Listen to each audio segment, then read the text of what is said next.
I told you guys you weren't going to guess. I was like, there's no way you're guessing. At the end of my review for The Hobbit, I said I was going to be reviewing a really obscure anime soon, one that you probably have never heard of. A lot of people have been asking me to do anime reviews, and a lot of people have been asking me to review anime that's more different, that not a lot of people know about, that isn't like the cliched anime you've heard about, Pokemon, Dragon Ball Z, over and over again. There's a lot of anime entertainment out there that not too many people on American shores have heard about. Yamishibai, Japanese Ghost Stories, is a short-form television show that's primarily on Crunchyroll right now, and that's where I saw it. Each episode is about 4.5 minutes long, and each one is a tale of some sort of Japanese folklore, largely based in horror roots of some kind, with ghosts or strange elements, and they're almost like America's urban legends, the kind of stories that keep kids from doing something wrong or keep adults from thinking a certain way. So they're really easy to digest, and the replay value is fantastic because you can really honestly watch the entire show in about 2 hours, and that's one of the things I loved about it. And the art styling is like Yamishibai, which is a way of telling stories through scrolls and drawings. It's sort of like back in the day when you used to watch Reading Rainbow.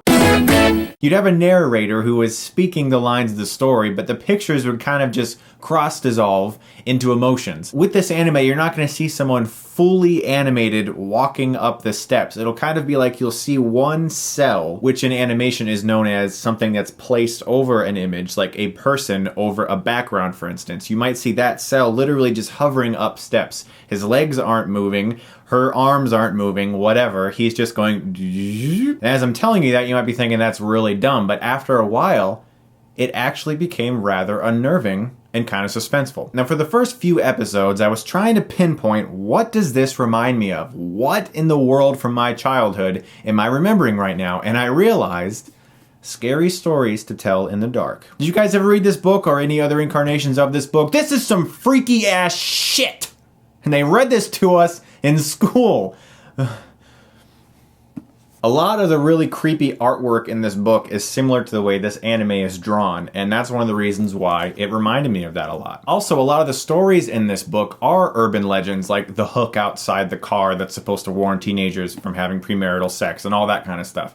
And a lot of Yamishibai Japanese Ghost Stories is the same way, except they are urban legends or folklore from Japanese culture. Since all the episodes are so short, there isn't really a reoccurring character, there's not really time to build character, there isn't a continual story or a theme. It's just a whole bunch of condensed, standalone episodes. And I found myself pressing next quite often because I wanted to see what the next one was going to be. Some of them weren't as good, particularly one on a subway where this strange blob dirt creature is starting to take over this nervous guy who doesn't want to be around people anymore. I like the idea of that, but the way it was executed, I didn't really find it very effective. For me, the most startling one was when a girl wakes up, she's getting a phone call from her friend who is explaining that she just went to a haunted hospital with her boyfriend. What proceeds next, I found completely unsettling. There's a lot of really creepy imagery in this show. Ghosts, strange umbrella witches, just really creepy stuff that you can only find in Japanese horror. But just like with some Japanese horror, it doesn't work sometimes, and there's some really cheesy moments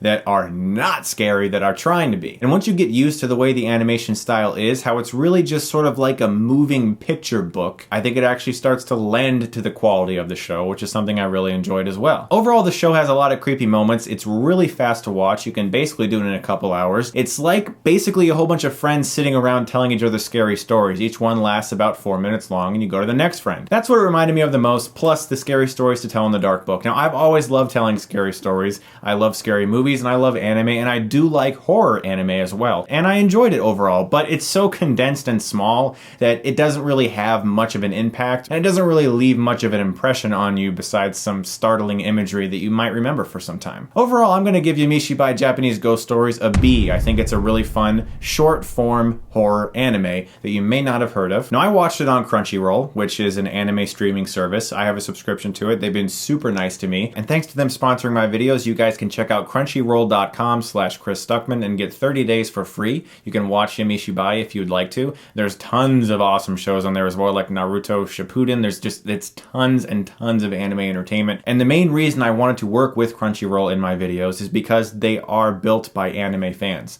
These are guys who want to appreciate and cherish anime and make it easier and more accessible for anime fans like you and me, and that's what I love about them. So go to crunchyroll.com/Chris Stuckmann. The link is in the description below. You can get 30 days for free. free. You can check out Yamishibai Japanese Ghost Stories if you want to. I do recommend it. It is a fun short form anime, but they also have like Naruto Shippuden, Fate Stay Night, a ton of awesome stuff. I'm having a good time on there. So guys, definitely check that out. Thank you so much for watching. If you do check out the show, I'd like to know what you think because it's a weird thing. I'm usually like, hey, let's talk about Interstellar. Hey, let's talk about Guardians of the Galaxy. Like, I'd like to talk about more small stuff from time to time like this. And through Crunchyroll, I'm able to do that. I'm able to bring you guys some of this more smaller stuff, and that's exciting for me. Guys, thank you so much as always for watching. Seriously, I really do appreciate that you guys watch. I do. Like, I thank you.